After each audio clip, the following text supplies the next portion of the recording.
FM 88.7. Colonia las nuestras hasta el infinito. La tribu. El tiempo es deseo.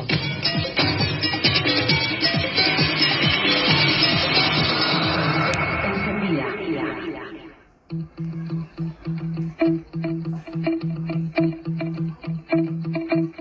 Ya comienza Política Global por FM La Tribu.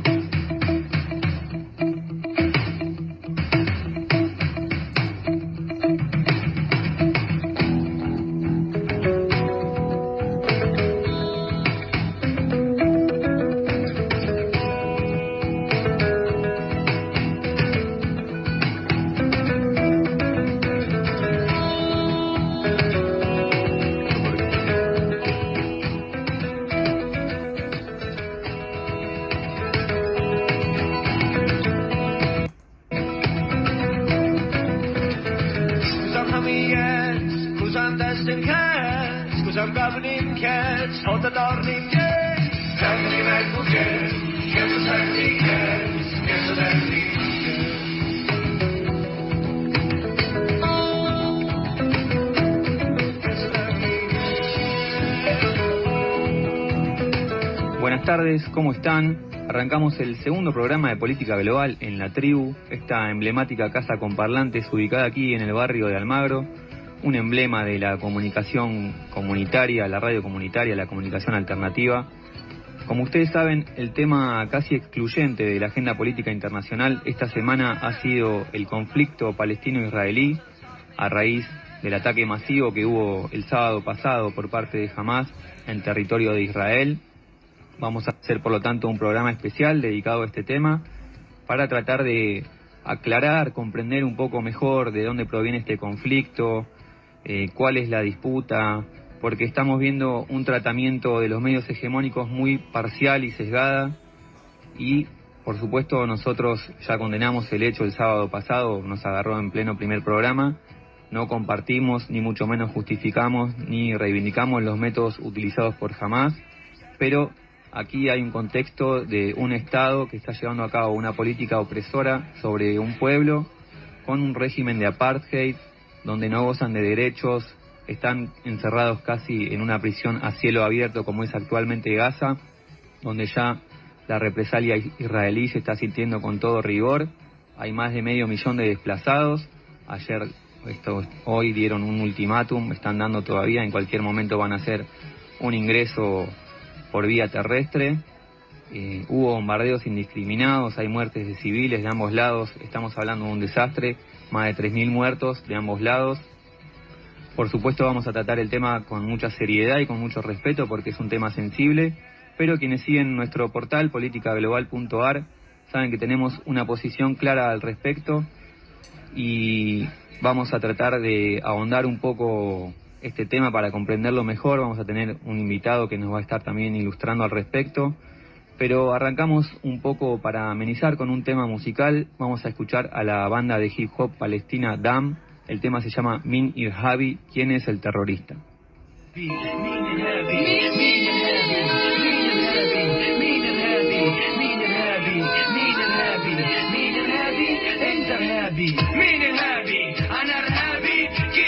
وانا عايش ببلادي مين الهابي انت هابي ماكلني وانا عايش ببلادي قتلني زي ما تلت اجدادي عالفاضي ما انت قاعد وبتلعب دور الشاهد المحامي والقاضي علي قاضي نهايتي بادي حلمك انقل فوق ما احنا آلية حلمك لآلية تصير بالمقابر اختارية ديمقراطية والله انكمناتية كثر ما اغتصبت النفس العربية ابنك وانت ولد اسمه عملية انفجارية وهنا ديت ارهابية ضربتني وبكيت سبقتني واشتكيت لما ذكرتك انك بديت نصيت وحكيت ما شو بتخلي ولاد الصاير محجار مالهمش اهل يدبوهم بالدار ايش انه نسيت انه ساعات ضب الاهل تحت الحجار وهلا لما وجع النار بتناديني ارهابي مين ارهابي انا ارهابي كيف ارهابي وانا عايش في بلادي مين ارهابي انت ارهابي ماكلني وانا عايش في بلادي ليش ارهابي عشان دمي مش هادي حامي عشان رافع راسي وارض بلادي قتلوا حبايبي انا لحالي اهلك شردوا راح اضل انادي انا مش ضد السلام السلام ضدي علي بده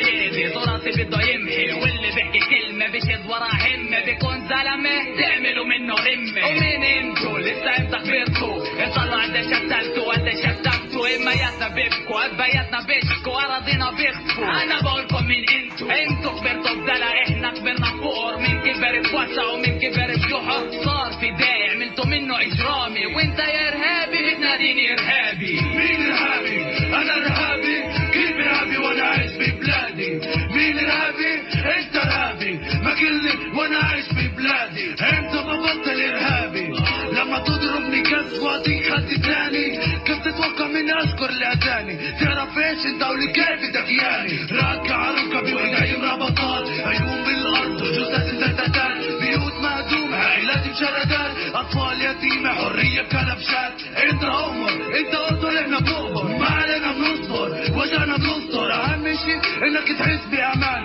تريح وسيب لنا الالام معه دمنا دم كلاب حتى لا لما الكلب يموت في الرزق بالحيوان يعني دمنا ارخص من دم الكلاب لا دمي غالي راح ادافع حالي لو تديني ارهابي مين ارهابي مين ارهابي مين ارهابي مين ارهابي مين ارهابي مين ارهابي مين ارهابي انت ارهابي. Visita nuestra web y seguinos en las redes politicaglobal.ar.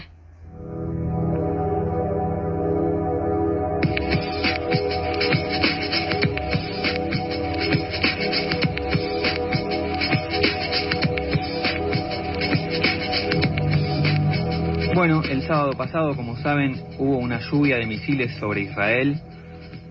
Se estima que cayeron alrededor de 3.000 misiles, impactaron directamente en territorio israelí.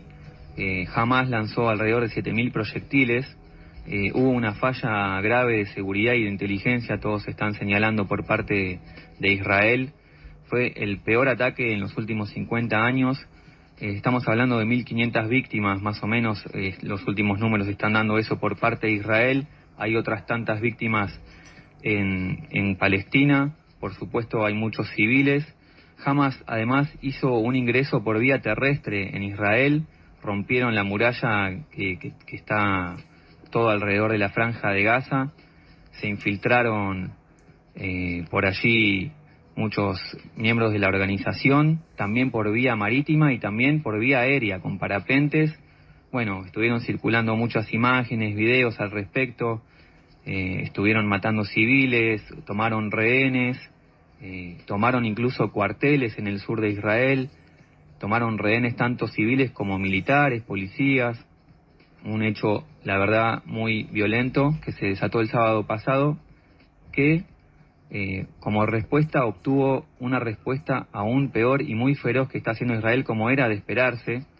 El premier Benjamín Netanyahu, que ha convocado a un gobierno de unidad con el sector opositor israelí, está tomando cartas en el asunto y ya está en breve estarán ingresando por a la franja de Gaza, a la población que está en el norte, donde van a atacar por vía terrestre militarmente. Los están desplazando forzosamente hacia el sur.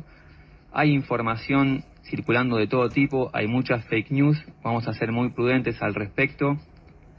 Quienes entienden del tema dicen que un operativo de estas características por parte de Hamas ha tenido que llevarse a cabo por lo menos con meses o años de preparación. Hubo en la represalia israelí, en los bombardeos que hicieron en la franja de Gaza, periodistas asesinados, hubo empleados de la ONU asesinados que trabajan allí. Hay una misión de la ONU humanitaria en Palestina para los refugiados palestinos.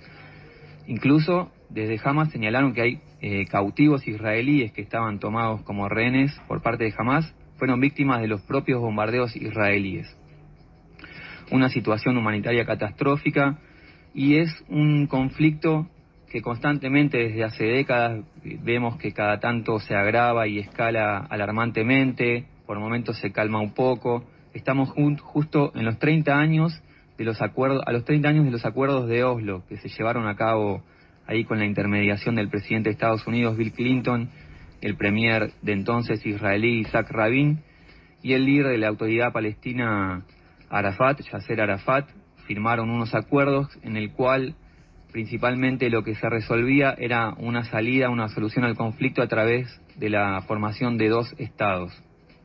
Algo que cierto sector palestino no comulga. Ellos quieren tomar de vuelta un estado palestino propio, pero para entender un poco mejor hay que hacer un poco de historia, porque como ustedes saben, Tierra Santa, que es ahí donde está Israel y Palestina actualmente, es un territorio cuna de la civilización, donde han convivido muchísimas etnias, muchas que ya no existen, estuvieron por allí, pasaron los filisteos, también han estado los hebreos, digamos, en la antigüedad, antes de Cristo. Los árabes se establecieron allí en el siglo VII, se comenzó a conformar ahí una comunidad árabe, se empezó a propagar el Islam como forma de extender su religión, empezaron a conquistar territorios, llegaron hasta allí, y desde el siglo VII allí estuvieron los árabes. Han pasado numerosos imperios por esa zona, ha estado el Imperio Romano de Oriente, Bizancio, han estado los persas, el Imperio Otomano. Cuando el Imperio Otomano perdió en la Primera Guerra Mundial, estaba aliado con Alemania, ese sector donde estaban los árabes palestinos cayó bajo protectorado de Gran Bretaña, uno de los triunfadores de la Primera Guerra Mundial, y otros países de ahí, de esa región, se lo repartieron entre Inglaterra y Francia. Otros pasaron a manos de Francia, como Siria o Líbano. Allí no había Estado de Israel, no había nada. Los judíos eran un pueblo en diáspora, no tenían un Estado propio. Digamos, actualmente como son los gitanos o los kurdos, que también tienen una lucha ahí por establecer un Estado, están en conflicto con el gobierno de Turquía. Hay otros territorios en Irak, en Irán y en Siria que ellos reclaman como propios, quieren establecer allí la República de Kurdistán. Pero los judíos eran un pueblo sin un Estado propio. Estaban principalmente en Europa oriental y en Europa occidental. Allí comenzó a haber, siempre también el pueblo judío ha sufrido muchas persecuciones, ha sido un pueblo muy perseguido, discriminado. Comenzaban a haber, a fines del siglo XIX, actos de discriminación colectiva hacia los judíos. Hubo incluso pogromos, que son como pequeñas masacres que se llevan a cabo por parte de población civil junto a autoridades del Estado. Comenzaba a haber un flujo importante de antisemitismo en Europa. Esto impulsó la creación del sionismo, que como ustedes saben es la tendencia ultranacionalista judía. Empezaron a ver, bueno, en Europa nos están discriminando, nos están echando, tenemos que emigrar hacia Palestina, que según ciertas creencias religiosas de ese pueblo, o históricas también algunas, ellos entienden que esa es su tierra prometida, que les pertenece, Israel, y comenzaron a migrar de a poco hacia Palestina. Y convivían ahí judíos, árabes. Lo que sucede es que el sionismo comenzó a reivindicar allí un Estado propio y exclusivo, no un Estado de convivencia con los palestinos. Bueno, en la final de la Segunda Guerra Mundial, después del Holocausto, nuevamente la ONU, Inglaterra ya se retiró de esa región, y esa zona, la ONU estableció que esa Tierra Santa, digamos, donde están actualmente Palestina e Israel, deben formarse 2 estados. Ellos decidieron la partición del territorio y que allí se conforme un Estado judío, Israel, y un Estado palestino. Bueno, la partición que hizo la ONU en 1947 estableció que el 55% de ese territorio de Tierra Santa debería pertenecer a Israel, y el resto, el 45%, al Estado de Palestina. Sin embargo, esto no tenía en cuenta la proporción de habitantes. Los judíos ahí ni siquiera estaban en un principio. A finales del siglo XIX, principio del siglo XX, comenzaron a migrar hacia allí, pero en el territorio palestino, en Tierra Santa, los judíos apenas ya después de las migraciones, estamos hablando de 1947, representaban un 25% de la población aproximadamente en esa región. Los árabes palestinos eran amplia mayoría, 75%. Sin embargo, la ONU estableció que el 55% de ese territorio debía quedar en manos del 25% de la población y un 45% en manos del 75% de la población. Ya de entrada hubo ahí un sesgo, una una clara tendencia favoritista, digamos, y eso ya generó cierta reacción, por supuesto, de los palestinos que estaban habitando en su territorio, y de golpe debían ver que, bueno, no, se tienen que quedar con una pequeña parte de su territorio y deben ceder el resto a la creación de otro Estado. Esto ya generó un primer conflicto. En 1948 Israel ya proclamó directamente el Estado de Israel a través de un líder nacionalista judío, Ben Gurión. Esto ya provocó la primera guerra entre los judíos y los árabes, podemos decir, el Estado de Israel. Allí algunos países árabes también en defensa de los palestinos entraron en guerra con Israel. Esa guerra la ganó Israel y allí comenzó a consolidarse el sionismo, esta política exclusivista de formar un Estado de judío, donde no se admitan disidencias, donde se tomen tierras de Palestina. Este conflicto, bueno, este primer episodio, que hubo una expulsión masiva de palestinos en el marco de este contexto que les estoy mencionando, la formación del Estado de Israel, fueron expulsados alrededor de 800.000 palestinos de sus territorios. Una expulsión forzosa, hubo masacres, hubo quemas de aldeas, no es que esto se hizo de manera pacífica.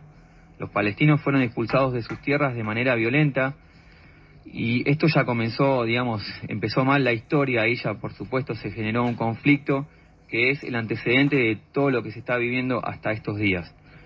Después, otro episodio que hubo posteriormente fue la Guerra de los 6 días, en 1967. Jordania, Siria se unieron también a la causa palestina, Egipto también, tratando de reconquistar esos territorios palestinos. Nuevamente volvió a ganar esa guerra Israel y se apoderó de más territorios todavía, no solo los que ya tenían el Estado judío que conformó en 1948, sino que además ganó Cisjordania, que es donde actualmente está la Autoridad Palestina, la región más grande, tomó la Franja de Gaza, la península de Sinaí de Egipto y los altos del Golán de Siria, además de Jerusalén Este. Esta guerra, por supuesto, marcó un avance muy importante del Estado de Israel y los países árabes que todos unidos no podían vencer a este Estado. Bueno, en 1964 se formó la OLP, la Organización de Liberación Palestina, organización encabezada históricamente por Yasser Arafat, quien les mencioné anteriormente, un líder palestino muy emblemático. Pero en 1973 se desarrolló otra guerra, la guerra conocida como Yom Kippur, ya que se llevó a cabo durante esta festividad judía. Los países árabes intentaron nuevamente recuperar territorio perdido, pero resultó en otra derrota catastrófica para Siria y Egipto en este caso. Bueno, nuevamente Israel volvía a imponer su superioridad militar. El estado de opresión en el cual vivían los palestinos llevó entonces ya sus territorios ocupados por Israel, ellos viviendo como en especies de gueto, maltratados, encerrados. En 1987 se dio la primera intifada, estas intifadas son conocidas las revoluciones árabes que empiezan a combatir con piedras, a pedradas a los soldados israelíes. Esa primera intifada, por supuesto, tuvo una represión, fue una de las escaladas que hubo en este conflicto. Posteriormente, siempre constantemente tensión allí, nunca hubo del todo paz entre estos dos pueblos en Tierra Santa, podemos decir, donde están Israel y Palestina. A partir de que se decidió esa partición por parte de la ONU en 1947 comenzó a haber conflictos y hasta el día de hoy continúan. En 1993, como les decía anteriormente, se firmaron los acuerdos de Oslo, en el cual, se trató de conformar un Estado palestino que es un Estado con muchas limitaciones, es un protoestado, un pseudoestado podemos decir, porque no tiene derecho a contar, no tiene ejército, no tiene el control de las fronteras ni el control del recurso del agua, indispensable en esa zona desértica. No tienen conexión terrestre entre sí, digamos, Palestina desde entonces quedó dividida en la Franja de Gaza, que es la zona más conflictiva, donde actualmente gobierna Hamás, donde el gobierno de Israel va a lanzar en breve, ya está lanzando bombardeos atroces y en breve va a hacer una incursión por vía terrestre militar. Es un enclave de unos 360 kilómetros cuadrados, donde viven de manera hacinada y casi como una prisión a cielo abierto 2 millones de palestinos.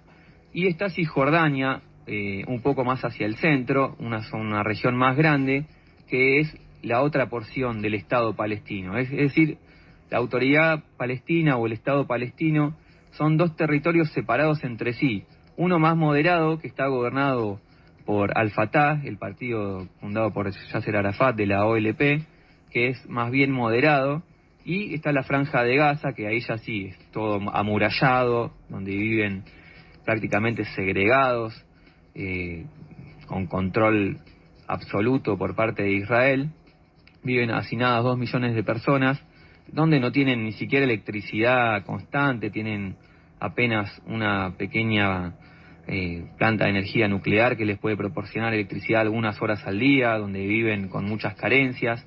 En cambio, en Cisjordania la cosa está un poco más tranquila, no están amurallados hasta los dientes, digamos, controlados, pero también allí conviven colonos israelíes, porque como ustedes saben, Israel no solo, se apropió de territorios históricos de Palestina, sino que continúa con esa política de ocupación a través de colonos.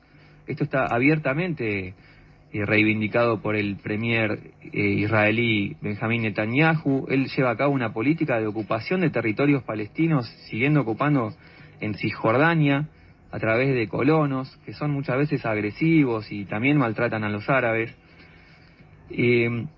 En Cisjordania, pero también no es que hay una convivencia idílica entre árabes y judíos. Están allí los palestinos casi que en guetos, también amurallados, necesitan permisos especiales para transitar. Bueno, una situación compleja. Gaza está sitiada.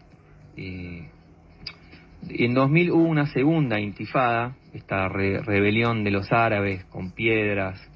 Y en 2005 Israel se retiró del enclave de la Franja de Gaza, que estaba ocupada, se retiró. Bueno, desde entonces gobierna Hamás.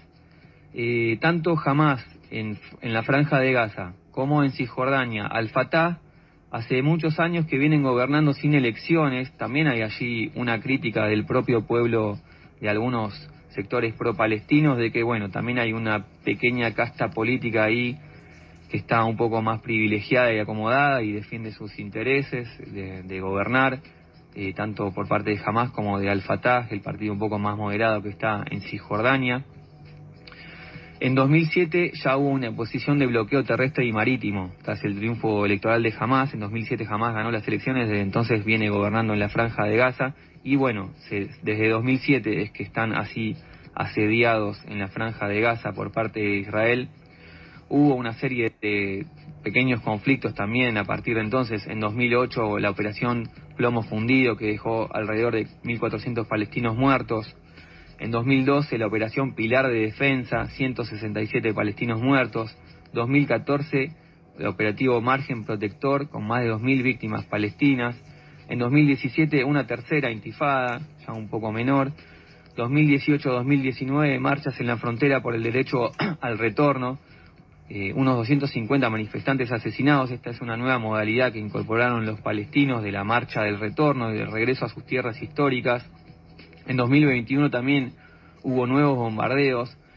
Es decir, los choques son constantes. Obviamente cuando hablan de esta manera se hacen más visibles mediáticamente, pero los palestinos allí están viviendo en una opresión constante.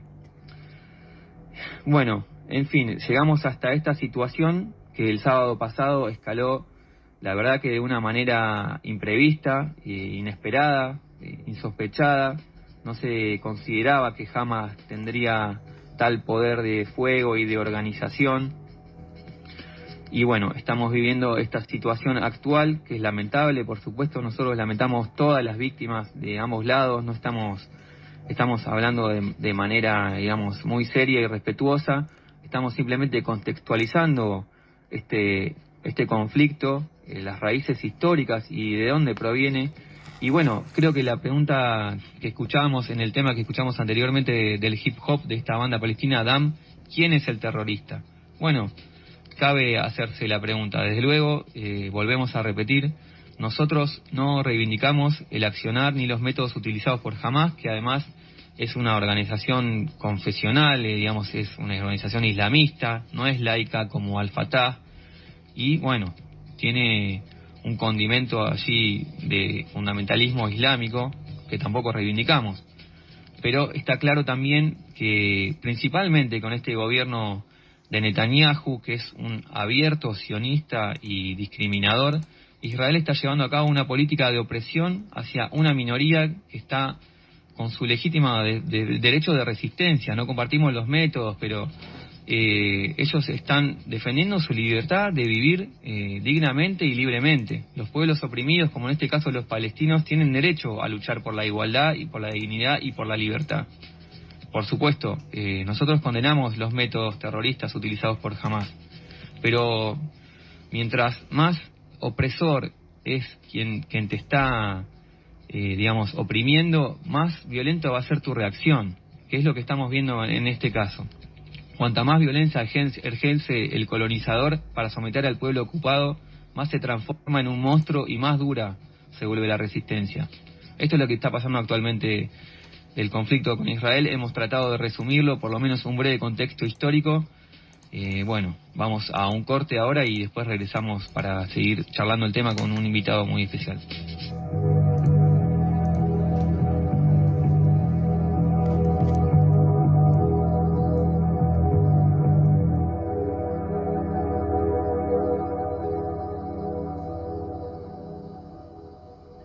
Tus libertades. Tus libertades. FM 88.7. Prolonga la... Encendida.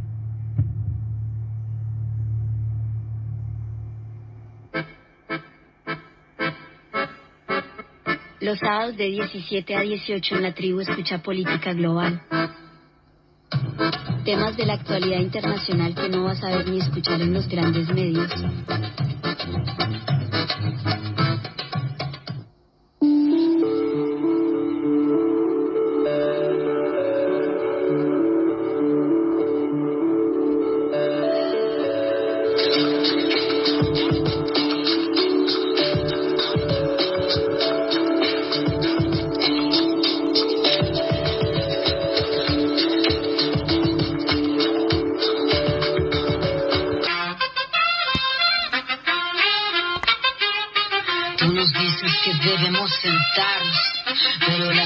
Solo pueden levantarnos, caminar, correr, no rendirse ni retroceder, deja, aprende cómo estar absurdo. Nadie se ve, todos faltan, todos suman, todos para todos, todo para nosotros. Soñamos teniendo nuestro fruto y el imperio, lo buscamos claro, no queda más remedio. Esto no es utopía, es salir de rebeldía, del baile de los que sobran de la danza de los niños. Levantarnos para decir llevar, ni África ni América Latina descubrir. Con barro, con café, con lápiz, la patria del día. Provocar un social terremoto en escuchar.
صار الوضع بده الردع لكن كيف تتحرر مستوصل بالمشهد المصاب حكيت ألسان الفراق بالهدار اللي عندنا السلاح مسيب تبركوه أما لما علمي يدي برجع الوحدة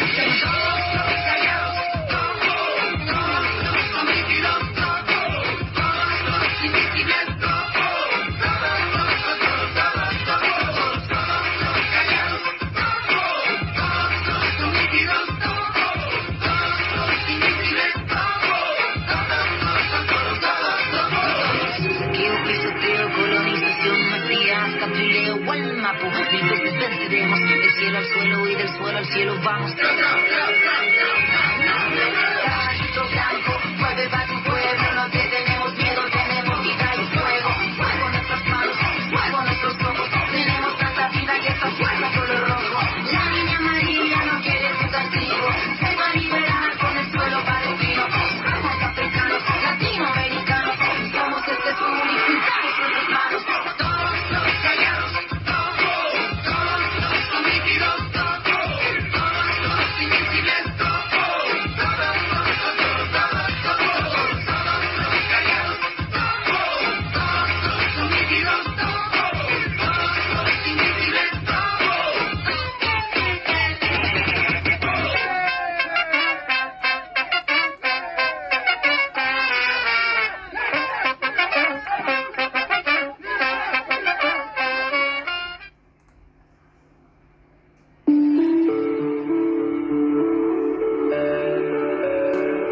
Bueno, ahí estamos escuchando el tema de Ana Tijoux y Yadia Mansour, Somos Sur. Bueno, Ana Tijoux, una cantante chilena francesa, y Yadia Mansour, una cantante palestino y británica. Pero bueno, estábamos hablando del conflicto entre Israel y Palestina, y para seguir conversando sobre este tema tenemos en línea nada más y nada menos que a Jorge Altamira, uno de los principales referentes de la izquierda argentina, dirigente histórico del Partido Obrero, actualmente en la tendencia del PO, política obrera. Bueno, Jorge, ¿qué tal? Lo estamos llamando de Radio La Tribu, muchas gracias por atendernos. ¿Qué tal? ¿Cómo están ustedes? Gracias por la llamada. No, muchas gracias a usted, Jorge. Bueno, ya a una semana del ataque masivo de Hamás sobre Israel, un ataque inesperado, que se está hablando de fallas de seguridad, de inteligencia por parte de Israel. Usted escribió un artículo al respecto, lo estuvimos leyendo, donde ponía en duda un poco cuál era el objetivo estratégico de Hamás con este bombardeo inesperado, si es un cambio de rehenes por presos o boicotear el acuerdo que estaba comenzando a haber entre Arabia Saudita e Israel, que finalmente se frustró. ¿Cuál es su lectura ya a una semana de este episodio? Fue sorpresivo. Mira, para yo todas las cuestiones diplomáticas que le atribuyan a esta operación militar de Hamás las desecho porque no tienen la capacidad para, digamos, transformar el escenario mundial o transformar, digamos, los propósitos diplomáticos de un país o de otro. Es una cosa de otra envergadura. Con antelación a este asalto militar, Israel y Palestina estaban en un polvorín, en una situación completamente explosiva. Había asesinatos todos los días de periodistas extranjeros por parte de las tropas sionistas, pero no en Gaza, sino en la Cisjordania, en los territorios ocupados. Había constantes expropiaciones de viviendas de palestinos que eran dinamitadas para ocupar ese territorio, y había un gobierno de coalición derechista que no escondía en absoluto que su estrategia era expulsar por completo a los palestinos, algo que viene ocurriendo desde la fundación del Estado de Israel, pero hacerlo en forma definitiva dentro de límites que para esta gente constituyen el territorio bíblico de Israel, pero que al mismo tiempo, para hablar en términos modernos, más conforme con las líneas fronterizas de defensa de Israel. Era un polvorín y se hablaba de una rebelión popular que podía producirse en Cisjordania, en los territorios ocupados. La situación de Gaza es explosiva hace mucho tiempo. 2,5 millones de personas en un territorio minúsculo, llevaba a ese tipo de conclusión.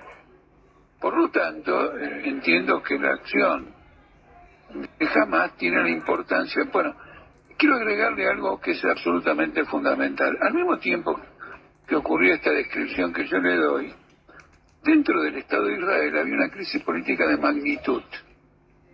Los medios internacionales hablaban que era un conflicto de orden institucional con la Corte Suprema de Israel, como si fuera Cristina Kirchner con Rosati.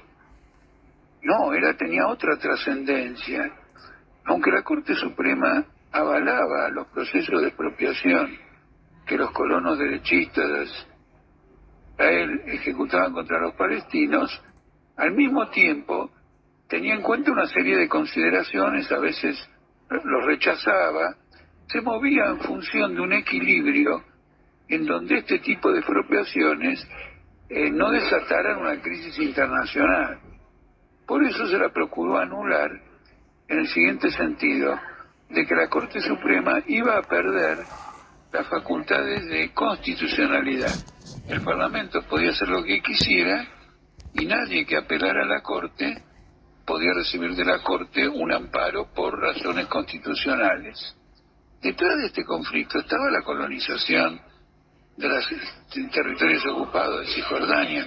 Fue un conflicto sigue siendo un conflicto de tanta magnitud que la Reserva Militar de Israel se negó a entrenarse con anterioridad, apoyando manifestaciones que se producían todos los sábados a la noche.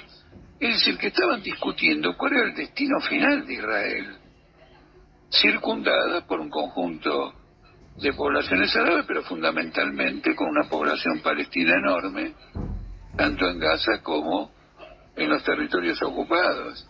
Es decir, después de 80 años o 75 años de existencia, se volvían a replantear el destino de su propio país, porque ese país es un injerto dentro de una población que ya existía, dentro de intereses nacionales ya existentes, y que hubiera prosperado indudablemente si hubiera unificado en una comunidad, digamos, palestina judía o árabe judía, la formación de un Estado de características, bueno, que no sabemos cómo serían, pero de características colaborativas, de un único Estado.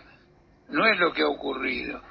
Entonces, el asalto o la operación militar tan espectacular, en primer lugar significó la quiebra del muro que ha levantado en miles de kilómetros el Estado sionista contra Gaza, para que no se pudiera infiltrar nadie, pasar nadie, etcétera.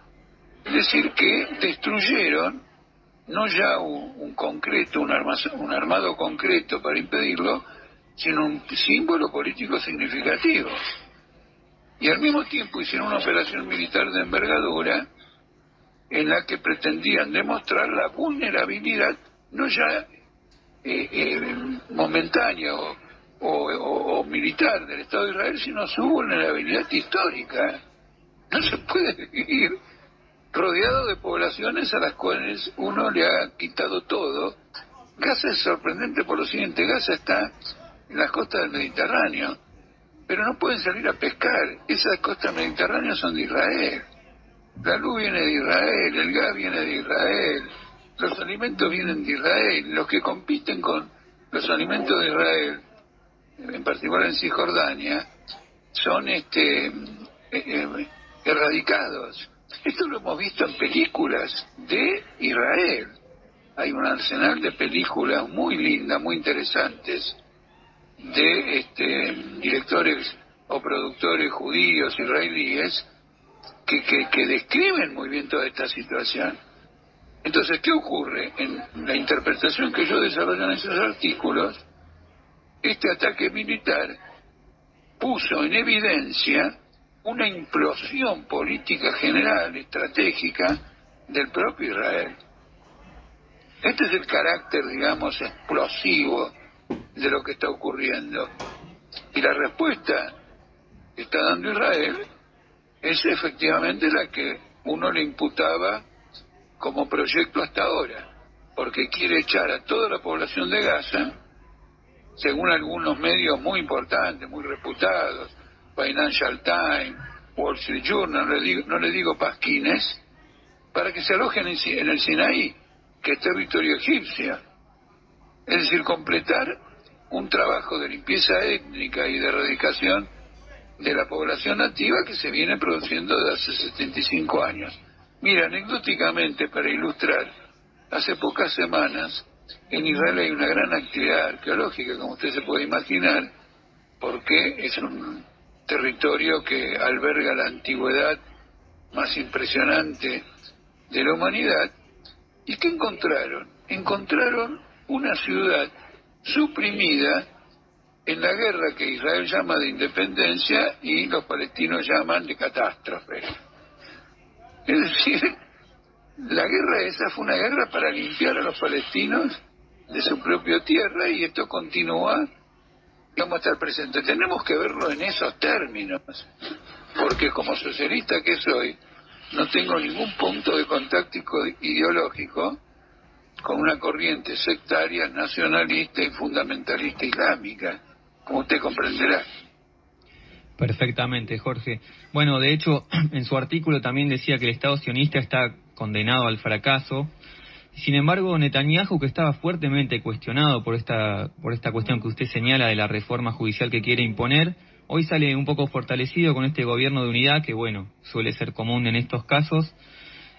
Pero ¿hasta dónde cree que puede haber una escalada regional o incluso mundial, como algunos analistas incluso señalan una posible tercera guerra mundial en el caso de involucrarse Irán? No se puede descartar indudablemente. Es decir, uno tiene en la cabeza dos análisis.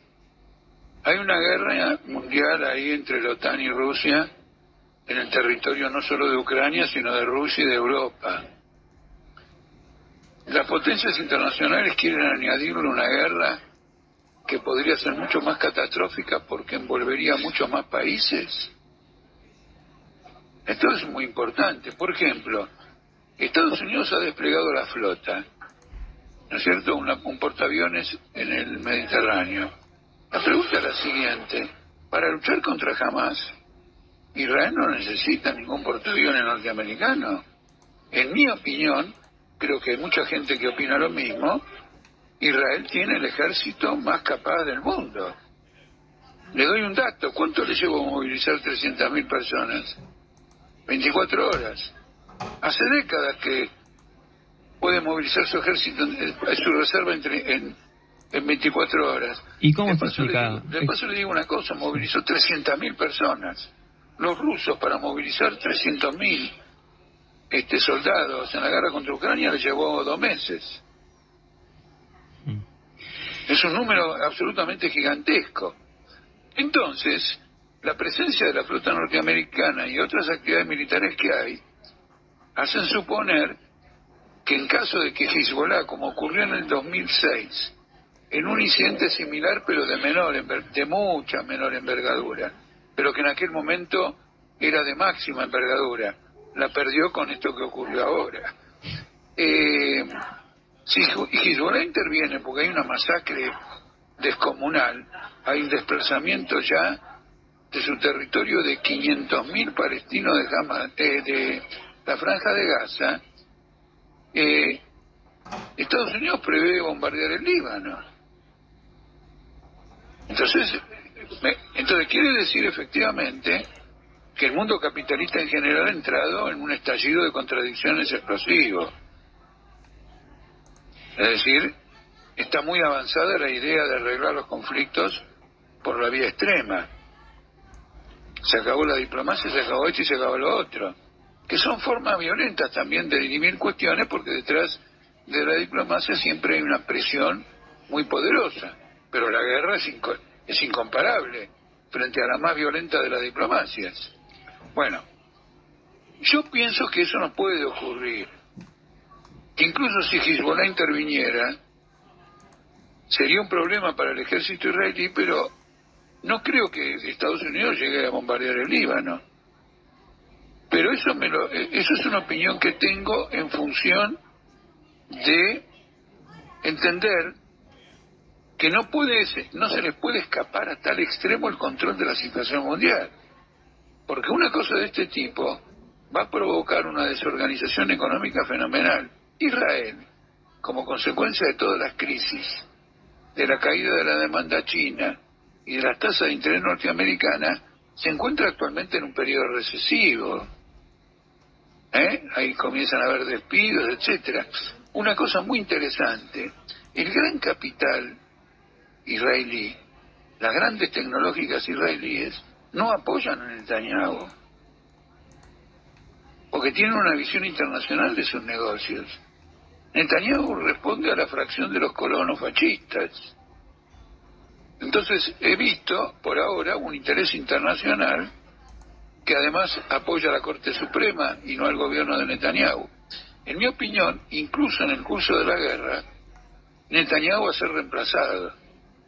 Los periódicos centroizquierdistas de Israel, pero que son muy elaborados, muy sofisticados, piden la destitución de Netanyahu en la propia guerra, y tiene su lógica. Porque una guerra, el éxito de una guerra depende de la claridad de su objetivo. Y con Netanyahu, la guerra esta tiene el objetivo político de erradicar palestinos. Es la variante extrema. Por lo tanto, es incendiaria. Hay un sector que ha estado peleando contra Netanyahu dentro de Israel, que justamente, entre otros, estas grandes compañías, la diplomacia norteamericana, que ha querido evitar todo esto y que querría una guerra, pero con otra clase de objetivos. O que no sea la guerra la que dicte objetivos. Es decir, que uno empieza a matar gente y empieza a tener como objetivo matarlos a todos. Pero la superioridad de Israel sobre Hamás, bueno, no tengo una palabra para destacarla. Es impresionante. No, totalmente, es una guerra, como la plantean los medios, totalmente asimétrica. La última le pido cortita a Jorge, por favor, que nos estamos quedando sin tiempo. ¿Qué salida entonces ve a este conflicto? Me imagino que usted probablemente me va a decir un Medio Oriente obrero y socialista donde los trabajadores palestinos e israelíes... No, pasa lo siguiente. Evidentemente que voy a abogar siempre porque... Empecemos por una cosa. Frente a este escenario mundial de crisis económicas y de guerras a repetición y una guerra de características mundiales ahí en Ucrania, es indudable que el socialismo es la única salida porque es la unión de todos los pueblos en función de un interés general y no del capitalismo. Eso es absolutamente incuestionable. Yo lo que entiendo es que su pregunta tiene un carácter más inmediato. ¿Cómo se van a desenvolver las fuerzas en el terreno? ¿Me entiende? Sí. Este es el punto principal. Entonces, pienso que cuando se decante un poco y se vea la magnitud de la crisis, va a haber una crisis en Israel. Y vamos a ver las fuerzas que emergen ahí y qué novedades plantean para el escenario. De lo contrario, esto es la catástrofe, porque es una guerra que ya Israel ha bombardeado y ha desactivado los aeropuertos de Alepo y Damasco. En esta línea vamos a otro escenario de guerra internacional junto al de Ucrania y junto a este del Cáucaso, con motivo de lo que pasó con Armenia, que ahí también hubo una limpieza y mandaron 150.000 armenios, los sacaron de Azerbaiyán y los mandaron. Es toda una zona. Exacto. Está Europa, Asia, Medio Oriente dentro de Asia y el norte de África con Egipto y Libia. Usted tiene un escenario de guerra mundial. Entonces la lucha nuestra, si usted ahora me lo plantea como militante, es una lucha contra la guerra. Parar esta guerra, ocupar las calles, obligar a que el temor a un levantamiento popular frene la guerra. Absolutamente. Bueno, Jorge, muchísimas gracias por este análisis, siempre muy interesante. Nos quedamos cortitos, las 18 nos rajan. Me gustaría preguntarle la última a nivel local, los que votamos a Política Obrera, ¿qué tenemos que hacer ahora en la primera vuelta? Pero eso quedará para otro momento. Muchas gracias, bien. Jorge, como siempre, un abrazo grande, que tenga un buen fin de semana, nos estamos viendo. Igual para usted y también un abrazo grande, chao. Gracias, Jorge. Bueno, ahí estaba Jorge Altamira, nosotros ya a las 17:59 nos tenemos que ir volando. Hasta el sábado que viene, quédense con Patologías Culturales. Hinkamari takmermet, jekek paren kenzain pels, ais fisherman, shatten keren pofel, shatten keren moratsvel, gangirneren mestel, lorteren ankmen, shamanak gavor borora sirar het, Gamarita knaktittaren Karneval gliden nicht mehr es hält Jekek Geistor, Jelken kennt sein